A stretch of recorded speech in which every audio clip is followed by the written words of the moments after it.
Hello दोस्तों, आप सभी लोगों का डीलेट सेकंड सेमेस्टर मैथ क्लास में स्वागत है। देखिए, आज की क्लास में आप लोग चैप्टर नंबर 7 को पढ़ने वाले हैं, जिसमें आप लोग क्षेत्रफल को देखेंगे। देखिए, क्षेत्रफल बहुत ही इंपॉर्टेंट चैप्टर है, क्योंकि इससे बहुत ज़्यादा क्वेश्चन आपके एग्जाम में पूछे जाते हैं। तो क्लास को स्टार्ट करने से पहले जिन लोगों ने अभी तक चैनल को सब्सक्राइब नहीं किया है, कृपया वो लोग चैनल को सब्सक्राइब कर लें। और देखिए, ज़्यादा से ज़्यादा शेयर कीजिए, जिससे कि ज़्यादा से ज़्यादा लोग जुड़ सकें। तो देखते हैं आज की क्लास को। तो देखिए, सबसे पहले हम लोग देखेंगे क्षेत्रफल की डेफिनेशन को देखेंगे, क्योंकि आपके एग्जाम में क्या होता है कि सबसे ज़्यादा डेफिनेशन भी पूछी जाती है। ठीक है, जैसे फर्स्ट सेमेस्टर में भी बहुत ज़्यादा डेफिनेशन पूछी गई थी, ऐसे ही सेकंड सेमेस्टर में भी क्या होता है कि आपकी डेफिनेशन बहुत ज़्यादा पूछी जाती है। तो देखते हैं क्षेत्रफल की डेफिनेशन। कह रहे हैं कि वह भाग जो एक आकृति की सीमाओं के अंदर घिरा रहता है, उस आकृति का क्षेत्रफल कहलाता है। तो देखो, जैसे हम लोग भाग की बात करें, जैसे यहाँ पे जैसे आपकी 4 लाइनें और 4 लाइनों द्वारा जो घेरा गया क्षेत्र है, ठीक है, इसको हम लोग क्या बोलेंगे? क्षेत्रफल बोलेंगे। ठीक है, जैसे एक सर्किल है, अब सर्किल के द्वारा जैसे घेरा गया क्षेत्र है, तो इसको भी क्या बोला जाएगा? क्षेत्रफल बोलेंगे। ठीक है, तो अब देखो, क्षेत्रफल निकालने के अलग अलग फॉर्मूले होते हैं। ठीक है, आप लोग ध्यान रखना है, लेकिन हम लोग देखते हैं क्षेत्र मात्रक। अब देखो, क्षेत्रफल तो समझ लिया कि जैसे कोई भी जैसे आकृति होती है, कोई सी भी आकृति, जैसे ये क्या है आपका? वर्ग है। ये क्या है? वर्ग है। ये क्या है? वृत्त है। अब जैसे यहाँ पे एक त्रिभुज के द्वारा देख लो, जैसे ये क्या है? ट्रायंगल है। अब त्रिभुज के द्वारा जैसे आपकी 3 रेखाओं के द्वारा घिरी हुई आकृति क्या कहलाएगी? आपकी त्रिभुज कहलाएगी। ध्यान रखना है। अब इसके द्वारा जो घेरा गया क्षेत्र है, ठीक है, इसको क्या बोला जाएगा? क्षेत्रफल बोला जाएगा। समझे? तो आप लोग ध्यान रखना है इन चीज़ों का। अब देखो, क्षेत्रफल का जो मात्रक होता है, ठीक है, मात्रक क्या होता है आपका? देखो, मीटर स्क्वायर होता है, हमेशा ध्यान रखना है। क्षेत्रफल का मात्रक क्या हो जाएगा? मीटर स्क्वायर हो जाएगा, या कहीं कहीं जैसे सेंटीमीटर भी स्क्वायर दिया गया होगा। ध्यान रखना है। यदि भुजाएं आपकी जैसे सेंटीमीटर में होगी, तो मात्रक किस में दिया जाएगा? समझा है? सेंटीमीटर में दिया जाएगा। तो आपसे कह दें कि ये आपकी 10 सेंटीमीटर भुजा है। कितनी है? 10 सेंटीमीटर। तो वर्ग का क्षेत्रफल क्या होता है? भुजा स्क्वायर होता है। तो 10 का स्क्वायर कर लो, कितना हो जाए? 100। अब ये हो जाएगा 100 सेंटीमीटर स्क्वायर। क्लियर नहीं? तो आप लोग ध्यान रखना है। देखो, ये डिपेंड करता है कि मात्रक आपका मीटर स्क्वायर होगा, कि सेंटीमीटर स्क्वायर होगा, कि किलोमीटर स्क्वायर होगा, या वर्ग फुट होगा, या फुट स्क्वायर होगा। ठीक है, ये सारी चीज़ें डिपेंड करती हैं कि भुजा किस में दी गई है। समझे? यदि आपकी भुजा आपकी सेंटीमीटर में दी गई तो मात्रक सेंटीमीटर में होगा। समझे? यदि भुजा फुट में दी गई तो मात्रक फुट में होगा। ठीक है, तो ये चीज़ आप लोग ध्यान रखना है। तो ये थी आपकी डेफिनेशन क्षेत्रफल। ठीक है, तो इसको आप लोग नोट कर लीजिएगा।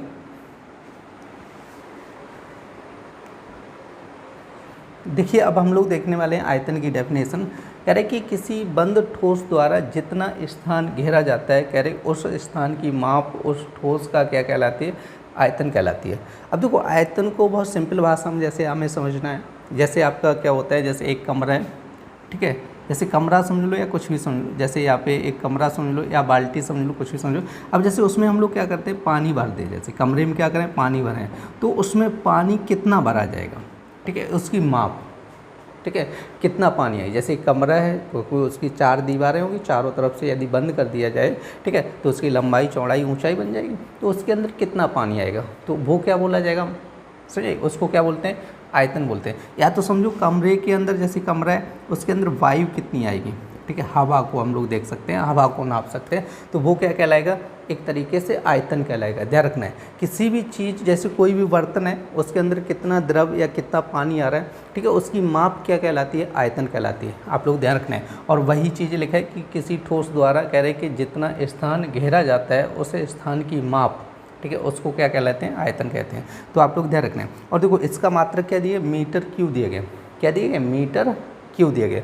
अब यहाँ पे आपका सेंटीमीटर क्यूब भी हो सकता है। आप लोग ध्यान रखना है ये चीज़ भी, कि इसका मात्रक सेंटीमीटर क्यूब भी हो सकता है। ये चीज़ डिपेंड करती है आपकी किस पर?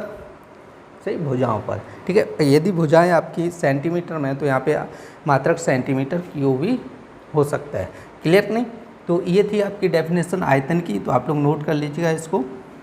तो देखिए, अब हम लोग देखने वाले हैं त्रिभुज की डेफिनेशन। तो देखो, क्या लिखा है कि 3 भुजाओं से घिरी आकृति को क्या कहते हैं? त्रिभुज कहते हैं। जैसे आपकी 3 भुजाएं, जैसे इस टाइप से, तो 3 भुजाओं से घिरी आकृति क्या कहलाएगी आपकी? ठीक है, त्रिभुज कहलाती है। अब देखो, त्रिभुज क्या होते हैं? त्रिभुज देखो अलग अलग टाइप से, देखो भुजाओं के आधार पे, कोण के आधार पे होते हैं। ठीक है, तो भुजाओं के आधार पे आपका क्या होता है? जैसे एक तो होता है समकोण त्रिभुज। ठीक है, समकोण त्रिभुज, ये कोण के आधार पे हो जाएगा। ठीक है, अब जैसे एक इम्पॉर्टेंट होता है आपका, जैसे समद्विबाहु त्रिभुज, समद्विबाहु त्रिभुज। ठीक है, समद्विबाहु त्रिभुज, ठीक है। नेक्स्ट होता है जैसे आपका समबाहु त्रिभुज, समबाहु त्रिभुज, ठीक है, समबाहु त्रिभुज। और नेक्स्ट जैसे आपको होता है विषमबाहु त्रिभुज, ठीक है, विषमबाहु त्रिभुज, ठीक है। अब देखो ये जो तीन दिए गए 2 3 4 ये दिए गए भुजाओं के आधार पर, समद्विबाहु और समबाहु विषमबाहु। समद्विबाहु का मतलब होता है कि जिसकी दो भुजाएं क्या हों आपस में बराबर हों, दो भुजाएं क्या हों आपस में बराबर हों, ठीक है, तो उसको क्या बोला जाता है, समद्विबाहु त्रिभुज बोला जाता है, ठीक है। और समबाहु का मतलब क्या होता है कि जिसकी सभी भुजाएं कैसी हों, बराबर हों, सभी भुजाएं कैसी हों, बराबर हों, ठीक है, बराबर हों, तो उसको क्या बोला जाएगा आपका समबाहु। विषमबाहु का मतलब होता है कि जिसकी मतलब तीनों भुजाएं कैसी हों, भिन्न भिन्न हों, ठीक है, तीनों भुजाएं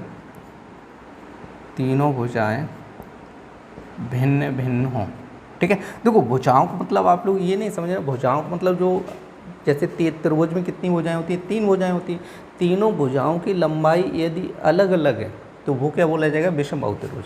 और तीनों भुजाओं की लंबाई समान है, देखो सभी भुजाएं बराबर का मतलब ये हुआ तीनों भुजाओं की लंबाई कैसी होनी चाहिए, समान होनी चाहिए, तो उसको बोला जाता है आपका समबाहु त्रिभुज, ठीक है। यदि दो भुजाओं की लंबाई आपकी समान है तो वो बोला जाएगा समद्विबाहु त्रिभुज। समकोण त्रिभुज आपका ये कोण के आधार पर हो जाता है, ध्यान रखना है, क्लियर नहीं, ये कोण के आधार पे होता है जो आपका एक पूछा जाए। समकोण का मतलब होता है कि जिसका एक कोण कितने डिग्री हो, जिसका एक कोण 90 डिग्री हो, ठीक है, तो उसको क्या बोला जाता है, समकोण त्रिभुज बोला जाता है। जिसका एक एंगल कितने डिग्री होना चाहिए, 90 डिग्री होना चाहिए, तो उसको क्या बोला जाता है, समकोण त्रिभुज बोला जाता है, ठीक है। तो आप त्रिभुज की डेफिनेशन तो आप लोगों को क्लियर हो गई होगी कि 3 भुजाओं द्वारा घिरी आकृति क्या कहलाती है, त्रिभुज कहलाती है, ठीक है। तो देखो त्रिभुज को अलग अलग टाइप से डिवाइड किया गया, एक तो भुजाओं के आधार पर, एक कोण के आधार पर। यदि आपसे कोई पूछे कि त्रिभुज को कितने भागों में बांटे गए, 2 भागों में, ठीक है, एक तो कोण के आधार पर, कोण के आधार पर डिवाइड किए गए त्रिभुज को, ठीक है, ध्यान रखना है। और दूसरा आपका होता है भुजाओं के आधार पर, ठीक है, किसके आधार पर, भुजाओं के आधार पर, ठीक है। 2 ही टाइप से डिवाइड किए गए, कोण के आधार पर, भुजाओं के आधार पर। तो देखो भुजाओं के आधार पर आपके 3 टाइप होते हैं जो आपके यहाँ पे लिखे हुए हैं बोर्ड पर, ठीक है, समद्विबाहु और समबाहु, विषमबाहु त्रिभुज, ठीक है। तो आप लोग नोट कर लीजिएगा इन चीज़ों को। तो देखिए अब हम लोग देखने वाले हैं फॉर्मूले, ठीक है, क्योंकि आप क्षेत्रफल निकालेंगे तो फॉर्मूले इंपॉर्टेंट होते हैं क्योंकि क्षेत्रफल के लिए, और आप लोगों को याद भी करने पड़ेंगे, ध्यान रखना है, क्योंकि देखो क्षेत्रफल जो चैप्टर होता है इंपॉर्टेंट तो वैसे भी है क्योंकि आपके एग्जाम में पूछे जाते हैं क्वेश्चन। और देखो इससे क्या होगा, क्वेश्चन के आंसर तभी आएंगे जब आप लोगों को फॉर्मूले पता होंगे, ठीक है। जब आपको फॉर्मूला पता ही नहीं है तो क्वेश्चन का आंसर कैसे निकलेंगे, समझाए। तो फॉर्मूले इंपॉर्टेंट है, ध्यान रखना है। तो सबसे पहले हम लोग देखते हैं, पहला फॉर्मूला देखेंगे समकोण त्रिभुज का क्षेत्रफल, ठीक, समकोण त्रिभुज का क्षेत्रफल, ठीक है। समकोण त्रिभुज का क्षेत्रफल क्या होता है, 1/2 आधार गुणे ऊंचाई, ठीक है, 1/2 आधार गुणे क्या होता है, ऊंचाई होती है, ठीक है, ध्यान रखना है। अब देखो समकोण त्रिभुज का मतलब होता है कि एक कोण कितने डिग्री होना चाहिए, 90 डिग्री होना चाहिए। जैसे ये एक कोण कितने डिग्री है, 90 डिग्री। और देखो 90 डिग्री के सामने वाली भुजा क्या होती है, कर्ण होती है, आप लोग हमेशा ध्यान रखना है। 90 डिग्री के सामने वाली भुजा क्या होती है, कर्ण होती है, ठीक है। और देखो ये वाले एंगल के सामने जो होती है वो होती है लंब, ठीक है, और बची हुई क्या होगी, आधार, ठीक है, ध्यान रखना है। तो देखो जब समकोण त्रिभुज होता है तो वहाँ पे एक फॉर्मूला और लगता है, या तो आप समझो ऐसे पाइथागोरस प्रमेय लगती है समकोण त्रिभुज में, ठीक है, पाइथागोरस प्रमेय लगती है। तो पाइथागोरस प्रमेय क्या होती है आपकी, कर्ण का स्क्वायर बराबर, ठीक है, लंब स्क्वायर प्लस आधार स्क्वायर। कर्ण के स्क्वायर बराबर क्या होता है, लंब स्क्वायर प्लस आधार स्क्वायर होता है, ठीक है, ध्यान रखना है। तो ये फॉर्मूला और लगता है आपका पाइथागोरस प्रमेय या आप समकोण त्रिभुज में, ध्यान रखना है। समकोण त्रिभुज में ये फॉर्मूला लगता है। यदि समकोण त्रिभुज होगा तो ये फॉर्मूला अप्लाई होगा, ठीक है, क्योंकि उसमें बड़ी भुजा का वर्ग जो होगा छोटी दोनों भुजाओं के वर्गों के योग के बराबर होता है, ठीक है, आप लोग ध्यान रखना है समकोण त्रिभुज के लिए।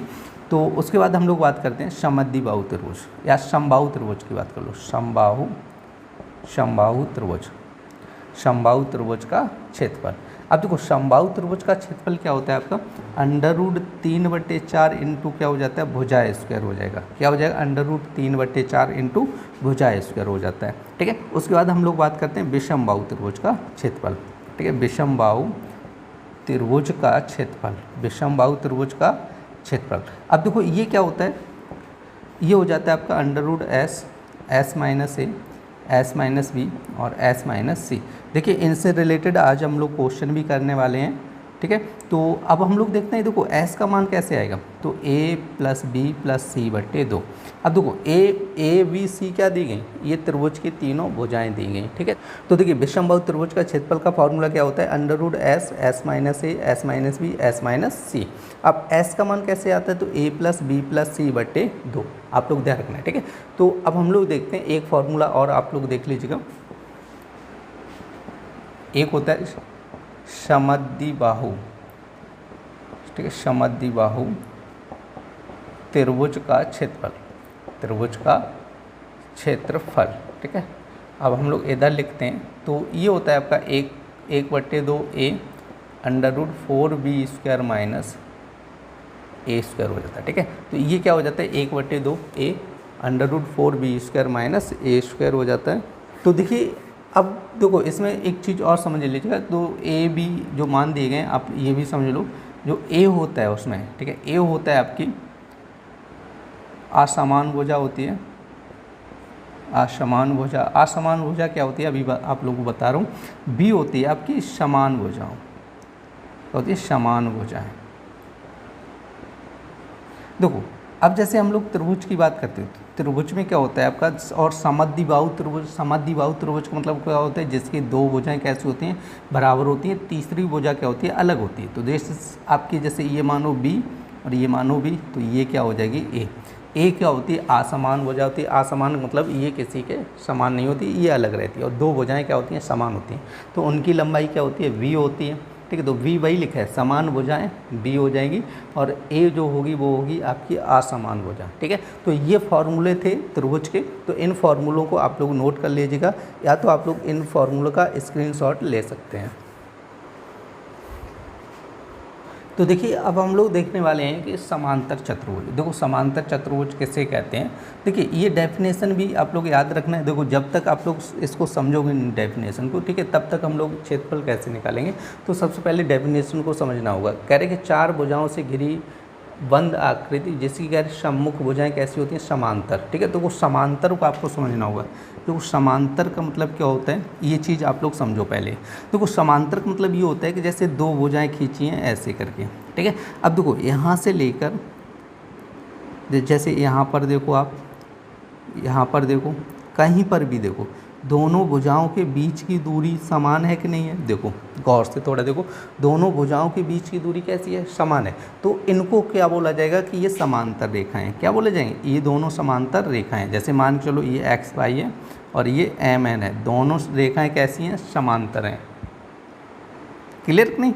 यदि यहाँ पर जैसे एक लाइन खींची ऐसी और दूसरी लाइन ऐसी खींचती, तो यहाँ पर देखो दोनों के बीच का गैप कम है, और यहाँ पर देखा जाएगा तो बीच का गैप क्या है, ज़्यादा है। तो इनको समांतर नहीं बोला गया। ये कैसी रेखाएं, असमांतर रेखाएं हैं। असमांतर मतलब ये समांतर रेखाएं नहीं हैं, समझे। समांतर का मतलब पहले समझो, ठीक है। क्या लिखा है, जिसकी सम्मुख भुजाएं। सम्मुख भुजाएं का मतलब होता है कि आमने सामने की भुजाएं कैसी होनी चाहिए, समांतर होनी चाहिए, बात समान हो, ठीक है। आमने सामने की भुजाएं कैसी होनी चाहिए, समांतर होनी चाहिए, और कैसी होनी चाहिए, समान होनी चाहिए। तो उसको हम लोग क्या कहते हैं, समांतर चतुर्भुज कहते हैं। जैसे ये भुजा है, जैसे आपको चित्र में दिख रहा है, जैसे ये भुजा है, इसके सामने की ये भुजा, ये दोनों भुजाएं आप लोग देख लो, किसी भी पॉइंट पर दूरी देखो, चाहे यहाँ से यहाँ देखो या यहाँ से यहाँ देखो, दूरी हमेशा समान है, देखो है कि नहीं है। तो इसलिए इन दोनों भुजाओं को क्या बोला जाएगा, समांतर भुजाएं ये दोनों। अब इसी तरह इसको देखो, ये भुजा देखो और इसके सामने की ये भुजा देखो, ठीक है। तो आपसे कह रहे हैं कि सम्मुख भुजाएं कैसी होनी चाहिए, समांतर होनी चाहिए, और कैसी होनी चाहिए, समान होनी चाहिए, ठीक है। समांतर का मतलब एक दूसरे के बीच की दूरी कैसी होनी चाहिए, समान होनी चाहिए, और इनकी लंबाई भी कैसी होनी चाहिए, समान होनी चाहिए, समझे। तो इसको क्या बोला जाएगा, समांतर चतुर्भुज बोला जाएगा। क्लियर नहीं। और आप लोग देखो ये क्या होता है, ये आधार बोला जाता है। समांतर चतुर्भुज का ये क्या बोला जाता है, आधार। और ये क्या बोली जाती है, ऊंचाई बोली जाती है। आप लोग हमेशा ध्यान रखना है, इसको क्या बोला जाएगा, समांतर चतुर्भुज की ऊंचाई बोलते हैं। तो आप लोग ये देखो फॉर्मूला आप लोगों को दिख रहा होगा, समांतर चतुर्भुज का क्षेत्रफल क्या होता है, आधार गुणे ऊंचाई। और क्षेत्रफल बराबर क्या हो जाता है, आधार गुणे ऊंचाई होता है, ठीक है। आप लोग नोट कर लेना, समांतर चतुर्भुज का क्षेत्रफल बराबर क्या हो जाता है, आधार गुणे ऊंचाई। तो देखिए अब हम लोग देखते हैं समचतुर्भुज की डेफिनेशन। तो कह रहे हैं कि वो है चतुर्भुज जिसकी चारों भुजाएं कैसी होनी चाहिए, समान होनी चाहिए। चारों भुजाएं कैसी होनी चाहिए, समान होनी चाहिए। और कह रहे हैं प्रत्येक कोण समकोण ना हो, समचतुर्भुज कहलाता है। जैसे चारों भुजाएं आपस में, चारों भुजाओं की लंबाई कैसी होनी चाहिए, समान होनी चाहिए। और प्रत्येक कोण क्या कह रहे हैं, समकोण नहीं होना चाहिए, 90 डिग्री नहीं होना चाहिए। चारों भुजाओं की लंबाई कैसी होनी चाहिए, समान। देखो चारों भुजाओं की लंबाई समान हो और कोण, प्रत्येक कोण कितने डिग्री का हो, 90 डिग्री का हो, तो ये बन जाएगा आपका वर्ग। ध्यान रखना है, ठीक है। प्रत्येक कोण कितने डिग्री का होगा, 90 डिग्री। तो 90 डिग्री का होगा तो ये क्या बन जाएगा, वर्ग बन जाएगा। तो इसलिए आप लोग देख रहे होंगे तो देखो थोड़ा तिरछा जैसे हुआ है, तिरछा है, झुका हुआ है, ठीक है। तो इसलिए इसको क्या बोला जाए, समचतुर्भुज। सम का मतलब होता है कि बराबर हो जाएगा और जिसकी सभी भुजाएं कैसी हों, बराबर हों और क्या हो, कोण 90 डिग्री ना हो, ठीक है। यदि सभी भुजाएं बराबर हैं और कोण 90 डिग्री है तो वो क्या बोला जाएगा, वर्ग बोला जाएगा। ये चीज़ आप लोग ध्यान रखना है, ठीक है। और सभी भुजाएं बराबर हैं और कोण 90 डिग्री नहीं है, समकोण मतलब 90 डिग्री नहीं है, तो वो उसको क्या बोला जाएगा, समचतुर्भुज बोला जाएगा, ठीक है। और समचतुर्भुज का क्षेत्रफल का फॉर्मूला क्या होता है, जैसे आपको दिख रहा होगा ये क्षेत्रफल का फॉर्मूला है। तो क्षेत्रफल का फॉर्मूला क्या होता है, 1/2 विकर्णों का गुणनफल। हिंदी में क्या होता है, विकर्ण। और ये क्या होते हैं, इसके दोनों विकर्ण होते हैं। जैसे बीच से इस कोने से लेकर यहाँ तक की दूरी क्या बोली जाएगी, विकर्ण।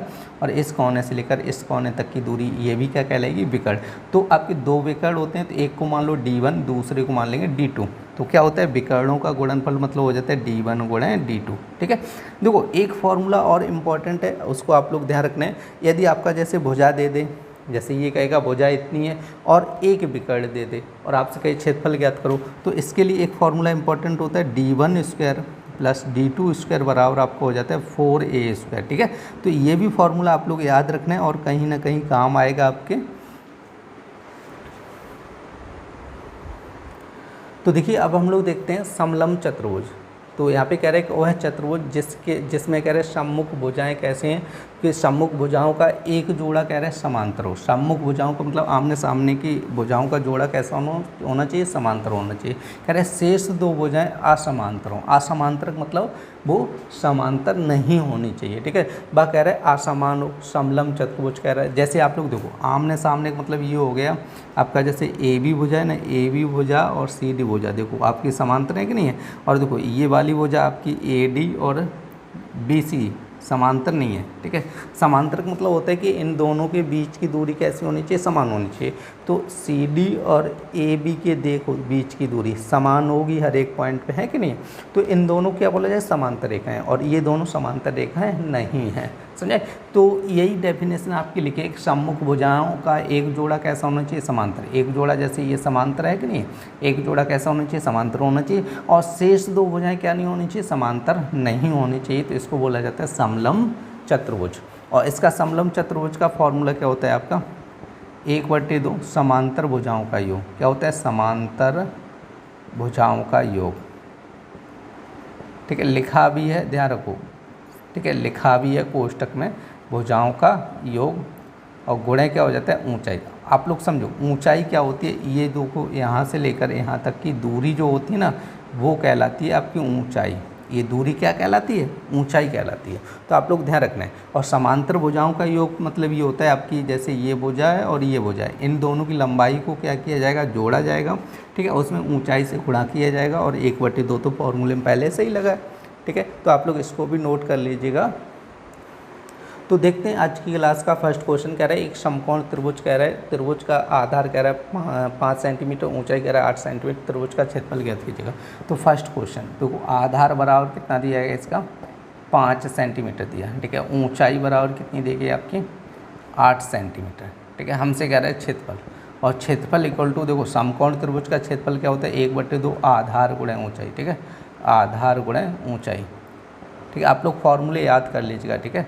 तो 1/2 आधार कितना दिया 5, ऊंचाई कितनी दी 8, तो 2 से काटेंगे 4, तो 4 पंचे 20। और आप लोग ध्यान रखना है वर्ग क्या हो जाएगा, सेंटीमीटर हो जाएगा, ठीक है। क्योंकि आपकी भुजाएं कैसी हैं आपकी, सेंटीमीटर में, तो यहाँ पे भी क्या हो जाएगा, वर्ग सेंटीमीटर। देखिए नेक्स्ट क्वेश्चन क्या कह रहा है, एक समकोण त्रिभुज का कर्ण कह रहा है 5 सेंटीमीटर और लंब कह रहा है आपका 3 सेंटीमीटर। तो कह रहे हैं त्रिभुज का क्षेत्रफल ज्ञात करो। सबसे पहले देखो आप लोग समकोण त्रिभुज का क्षेत्रफल ज्ञात करने का फॉर्मूला याद रखना है। क्या होता है, 1/2 आधार गुणा ऊंचाई। क्या होता है, आधार गुणा ऊंचाई। देखो ऊंचाई क्या होती है समकोण त्रिभुज में, यहाँ पर हम लोग समझ लेते हैं। ये बना आपका समकोण त्रिभुज और ये आपके जैसे ये है, ठीक है, ये बना 90 डिग्री, और 90 डिग्री सामने वाली भुजा हमने आपको बताई थी क्या होती है, कर्ण होती है, और जो खड़ी भुजा होती है वो क्या होती है आपकी लंब होती है, या इसी को बोला जाता है ऊंचाई। क्या बोला जाएगा, ऊंचाई। और ये क्या होता है आपका आधार होता है, ठीक है। तो आपसे कह रहे हैं कर्ण कितना दिया है, देखो कह रहे हैं ना कर्ण 5 सेंटीमीटर और लंब कितना कह रहे हैं 3 सेंटीमीटर। तो हमें क्या चाहिए, आधार, क्योंकि क्षेत्रफल निकालते हैं तो 1/2 आधार गुणे क्या चाहिए, ऊंचाई। तो आधार पता नहीं तो पाइथागोरस प्रमेय लगाएंगे, आप लोगों को बताया था कर्ण का स्क्वायर बराबर क्या होता है, लंब स्क्वायर, क्या होता है लंब स्क्वायर प्लस आधार स्क्वायर, क्या होता है लंब स्क्वायर प्लस आधार स्क्वायर। तो कर्ण का स्क्वायर मतलब हो जाएगा 5 का वर्ग, और यहाँ पे लंब कितना दिया 3 का वर्ग, और प्लस ये दिया गया आपका आधार स्क्वायर, ठीक है।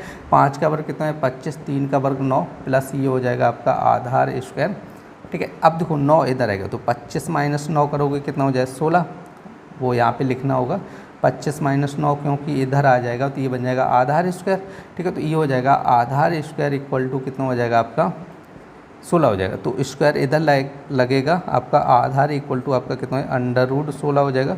तो आधार बराबर कितना हो जाएगा आपका 4 सेंटीमीटर, कितना हो जाएगा 4 सेंटीमीटर हो जाएगा। इसका जो मान आया वो आया 4 सेंटीमीटर, ठीक है। तो अब हमें क्या निकालना है, क्षेत्रफल। तो क्षेत्रफल इक्वल टू आपका क्या होता है 1/2 आधार, आधार का मतलब 4, ऊंचाई का मतलब कितना है 3, 2 से काटो 2 और 3 दूनी 6, तो ये आंसर हो जाएगा 6 वर्ग सेंटीमीटर। क्लियर नहीं। तो ये था क्वेश्चन नंबर 2। तो आप लोग नोट कर लीजिएगा इस क्वेश्चन को भी, या आप लोग स्क्रीनशॉट ले लीजिएगा। देखिए नेक्स्ट क्वेश्चन क्या कह रहा है कि एक समबाहु त्रिभुज की भुजा कह रहे हैं 6 सेंटीमीटर है, त्रिभुज का क्षेत्रफल ज्ञात कीजिएगा। तो देखो भुजा इक्वल टू कितनी दी गई आपकी, भुजा दी गई कह रहे हैं 6 सेंटीमीटर, और समबाहु त्रिभुज का क्षेत्रफल पूछा गया। समबाहु त्रिभुज का क्षेत्रफल, समबाहु त्रिभुज का क्षेत्रफल क्या होता है आपका √3/4 भुजा स्क्वायर, क्या होता है √3/4 भुजा स्क्वायर। तो ये हो जाएगा देखो 3/4, भुजा का मान कितना है 6 का वर्ग। अब देखो √3/4 6 का वर्ग कितना होता है 36, तो 4 से काटो कितना हो जाए 9, तो 9 √3 और ये हो जाएगा वर्ग सेंटीमीटर, ठीक है। तो ये आपका आंसर हो गया क्वेश्चन नंबर 3 का। देखिए नेक्स्ट क्वेश्चन क्या कह रहा है, उस त्रिभुज का क्षेत्रफल ज्ञात कीजिए जिसकी भुजाएं कह रहा है 21 मीटर, कह रहा है 17 मीटर और कह रहा है 10 सेंटीमीटर है। तो देखो भुजाओं की लंबाई आपकी कितनी दी गई 21 मीटर दी गई, और आपकी कह रहा है 17 मीटर कह रहा है, और कितनी कह रहा है आपकी 10 मीटर कह रहा है, ठीक है।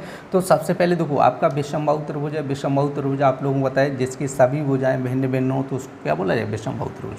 तो विषमबाहु त्रिभुज का क्षेत्रफल निकालने के लिए सबसे पहले आपको एस निकालना होगा। एस क्या होता है A + B + C बट्टे कितना हो जाता है 2। तो इसको आप लोग हल करो, 7 और 1 कितना हो जाएगा 8 हो जाएगा, और 2 3 और 1 4, 48/2 हो जाएगा। तो ये कटेगा आपका 24 हो जाएगा। एस का मान कितना है 24। तो देखो इसका क्षेत्रफल का पूरा फार्मूला मैं नहीं लगा रहा हूँ, यहाँ पे शॉर्ट में ही लिख रहा हूँ। क्षेत्रफल इक्वल टू क्या होता है S - A, क्या होता है S - A और S - B और S - C हो जाता है, ठीक है। तो देखो S का मान कितना दिया है, S का मान दिया है 24।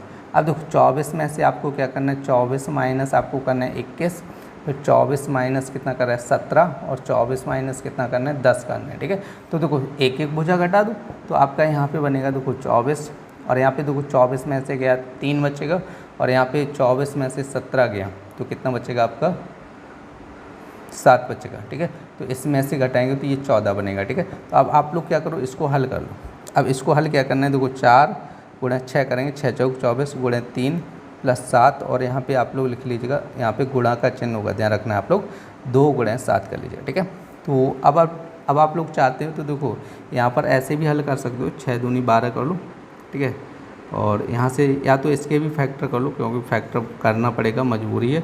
तो 4 3 गुणा 2 गुणा 3 7 गुणा 2 गुणा 7 हो जाए, ठीक है। तो अब आप लोग देखो जोड़ा बनाओ पहले। तो देखो 2 का जोड़ा बन रहा है ना, हाँ, तो जो जोड़ा बन रहा है वो एक बाहर निकल आएगा। अब जैसे 3 का जोड़ा बन रहा है ना, तो ये 3 बाहर आ जाएगा।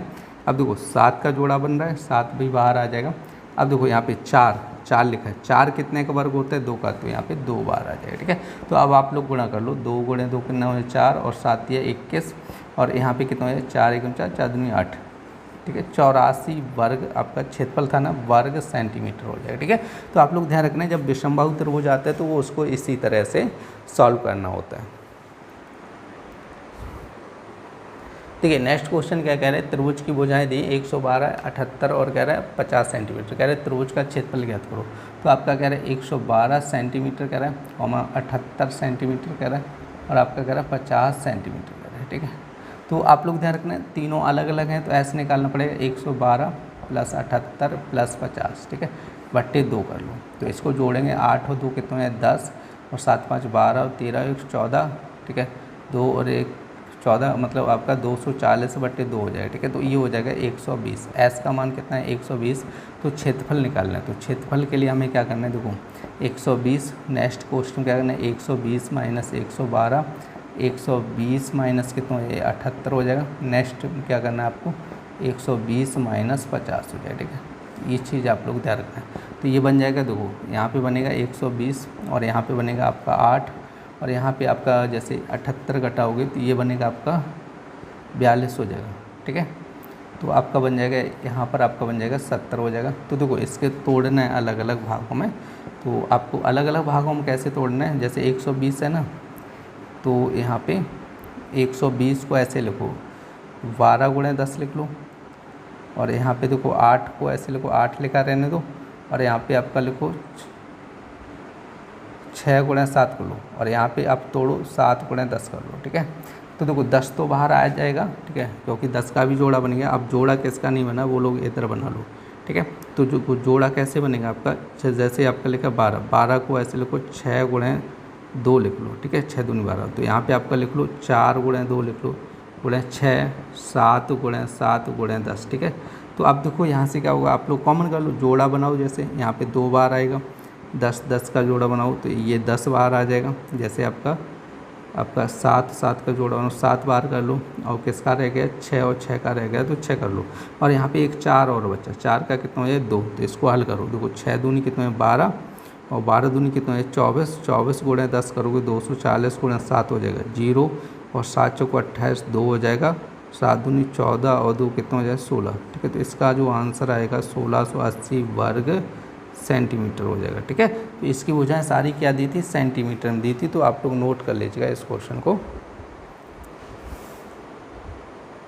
देखिए नेक्स्ट क्वेश्चन क्या कह रहा है, एक त्रिभुज का क्षेत्रफल कह रहा है 26 वर्ग मीटर है। यदि कह रहे हैं उसका आधार कह रहा है 6.5 मीटर, उसकी ऊंचाई ज्ञात कीजिए।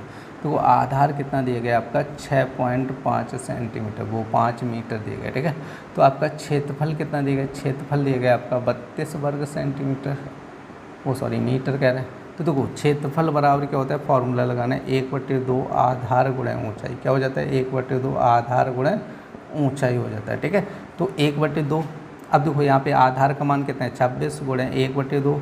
अब आधार कितना दिया 6.5, ऊंचाई मान के चलो हमें क्या करनी ज्ञात करनी है। इसको मैंने क्या मान लिया h मान लिया। ठीक है, बार बार ऊंचाई लिखने से बढ़िया। अब देखो इसका क्रॉस गुणा करेंगे तो ये हो जाएगा आपका 26 दूनी कितना हो जाएगा 52 हो जाता है, 52 = 6.5 गुणा h हो जाएगा। तो h बराबर कितना हो जाएगा 52/6.5। अब देखो यहाँ पे पॉइंट हटेगा तो ये हो जाएगा 520 बटे कितना है 65। तो 65 से जब इसको काटेंगे तो ये 8 बार कटेगा, तो h बराबर कितना हो जाएगा आपका 8 हो जाएगा। ठीक है, और आप लोग ध्यान रखना है मीटर है ना, तो 8 मीटर हो जाएगा। देखिए नेक्स्ट क्वेश्चन क्या कह रहे हैं कि उस समबाहु त्रिभुज का क्षेत्रफल ज्ञात कीजिए जिसकी कह रहे हैं प्रत्येक भुजा 8 सेंटीमीटर है। तो भुजा इक्वल टू कितनी कह रहा है आपकी 8 सेंटीमीटर कह रहा है, और हमसे क्या कह रहा है क्षेत्रफल ज्ञात करना है। और समबाहु त्रिभुज का क्षेत्रफल क्या होता है √3/4 इंटू भुजा स्क्वायर। कितना होता है भुजा स्क्वायर, तो √3/4 भुजा का मतलब वो सॉरी 8 नहीं होगा यहाँ पे 4 होगा, तो ये हो जाएगा 8 का स्क्वायर। ठीक है, तो ये हो जाएगा √3/4 इंटू 8 का वर्ग कितना 64, 4 से काटेंगे 16, तो ये हो जाए 16√3। ठीक है, तो ये था आपका क्वेश्चन नंबर 7 में का आंसर। देखिए नेक्स्ट क्वेश्चन क्या कह रहा है कि एक समबाहु त्रिभुज का क्षेत्रफल कह रहा है 16√3 वर्ग मीटर है। कह रहे कि उसकी भुजा की लंबाई ज्ञात कीजिएगा। तो देखो क्षेत्रफल दिया गया, समबाहु त्रिभुज का क्षेत्रफल क्या होता है आपका 16√3। तो देखो समबाहु त्रिभुज का क्षेत्रफल का फॉर्मूला क्या था, देखो क्षेत्रफल का फॉर्मूला क्या था आपका, देखो इसमें देखो क्षेत्रफल जो निकालते हैं ना समबाहु त्रिभुज का √3/4 इंटू क्या हो जाएगा आपका भुजा स्क्वायर हो जाएगा। क्या होता है भुजा स्क्वायर। अब देखो क्षेत्रफल पता है हमें 16√3 बराबर कितना है √3/4 इंटू क्या हो जाएगा भुजा स्क्वायर हो जाएगा। ठीक है, अब देखो अंडर से अंडर कैंसिल, अब इसका इधर क्रॉस गुणा करेंगे कितना है 64 बराबर कितना हो जाएगा भुजा स्क्वायर। ठीक है, ये हो जाएगा। अब देखो भुजा निकालना है हमें, तो भुजा इक्वल टू अंडर रूट कितना हो जाएगा 64 हो जाएगा, तो भुजा बराबर कितना हो जाएगा आपका 8 हो जाएगा। ठीक है, क्लियर। तो आप लोग देख लेना भुजा वर्ग मीटर में दी गई तो यहाँ पे मीटर हो जाएगा, किस में हो जाएगी मीटर में हो जाएगी। तो ये था आपका क्वेश्चन नंबर 8 का आंसर।